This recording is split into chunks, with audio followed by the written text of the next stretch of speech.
Indonesia merupakan negara kedua yang dikenal dengan keanekaragaman hayatinya. Salah satu keanekaragaman tersebut adalah di bidang perikanan. Sebanyak 2.000 spesies ikan terdapat di perairan Indonesia dengan berbagai jenis ikan air tawar, laut, maupun payau. Banyak dari jenis ikan tersebut telah menjadi komoditas ikan ekonomis yang diminati masyarakat baik dalam maupun luar negeri. Selain itu, untuk memenuhi permintaan pasar yang terus meningkat, dilakukan budidaya terhadap berbagai jenis ikan, terutama ikan air tawar yang telah banyak dibudidayakan. Salah satu subsektor perikanan yang memiliki peluang untuk dikembangkan adalah perikanan budidaya. Dan salah satu komoditas perikanan budidaya yang memiliki peluang besar adalah ikan lele. Ikan lele memiliki kandungan gizi yang paling baik dibandingkan dengan sumber protein hewani lainnya. Daging ikan lele mengandung protein yang berkualitas tinggi dibandingkan dengan ikan air tawar lainnya dan hewan lainnya. Subsistem input. Habitat ikan lele itu di sungai dengan arus air yang perlahan. Bahkan lele dapat hidup di tempat pembuangan. Lele yang ditaruh di tempat-tempat yang kotor harus diberok terlebih dahulu sebelum siap untuk dikonsumsi. Ada banyak jenis pakan ikan lele yang dapat memenuhi nutrisi ikan lele, tetapi perlu juga memperhatikan faktor ekonomis agar pakan tidak terlalu mahal. Subsistem on farm. Yang pertama, pembesaran dan perawatan ikan. Pengelolaan yang perlu dilakukan adalah dengan mengamati kondisi kesehatan lele berdasarkan respon makan dan gerakan ikan, mengganti air dan membuang sisa pakan atau kotoran pada pemeliharaan larva, mempertahankan kondisi air di kolam agar tetap hijau. Yang kedua, perawatan kolam. Memperhatikan perawatan kolam lele dengan cara mengganti air hanya jika sudah tercium bau tidak sedap dari kolam. Penggantian air juga tidak perlu dibuang seluruh airnya. Cukup membuang sekitar 20-25% air kolam, lalu ditambah air baru. Dan yang ketiga adalah panen. Kegiatan panen ikan lele dilakukan ketika sudah mencapai pemeliharaan ikan selama 75-90 hari.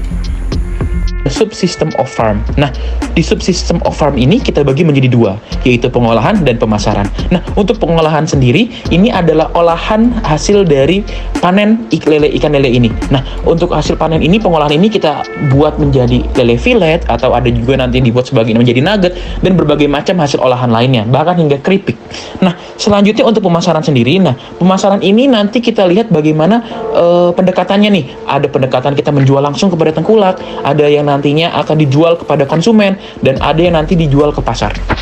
Subsistem penunjang. Nah, di subsistem penunjang ini kita bagi menjadi 3 bagian. Yang pertama adalah tenaga kerja, yang kedua adalah penyuluhan pembudidayaan ikan lele, dan yang ketiga ada transportasi dari hasil panen ikan lele ini sendiri. Nah, pertama yang kita bahas adalah tenaga kerja.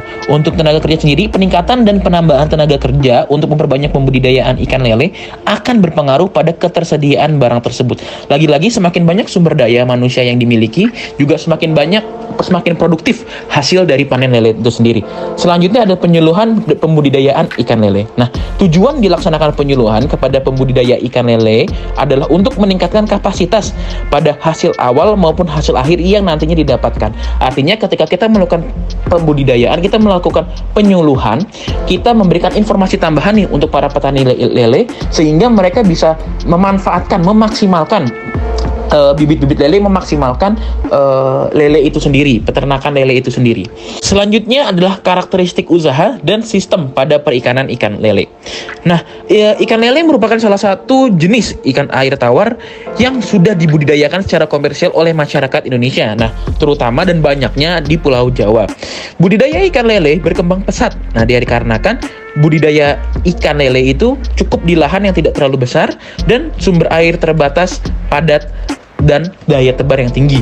Nah, pemasarannya juga relatif mudah, serta modal usaha yang dibutuhkan juga relatif rendah. Artinya pembudidayaan ikan lele untuk orang-orang pembudidaya itu dianggap cukup mudah karena tadi daya tebar yang tinggi, butuh air yang sangat sedikit, bahkan pemasarannya itu pun mudah karena semua orang, siapa yang tidak tahu yang namanya pecel lele, siapa orang yang tidak makan yang namanya pecel lele.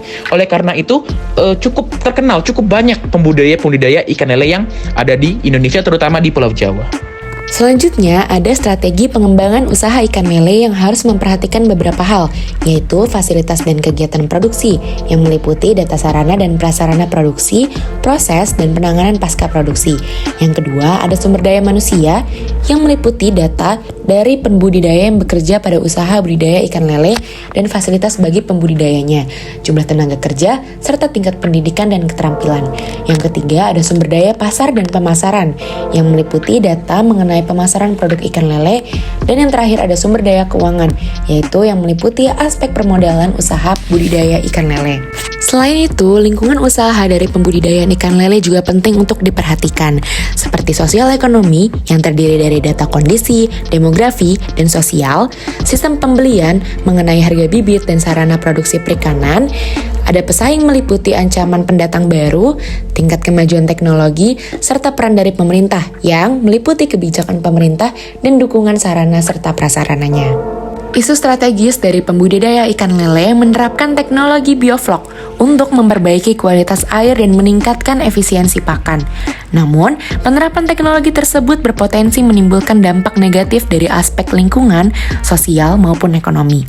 Oleh karena itu, untuk mencapai budidaya lele yang berkelanjutan, digunakan metode Life Cycle Sustainability Assessment atau LCSA.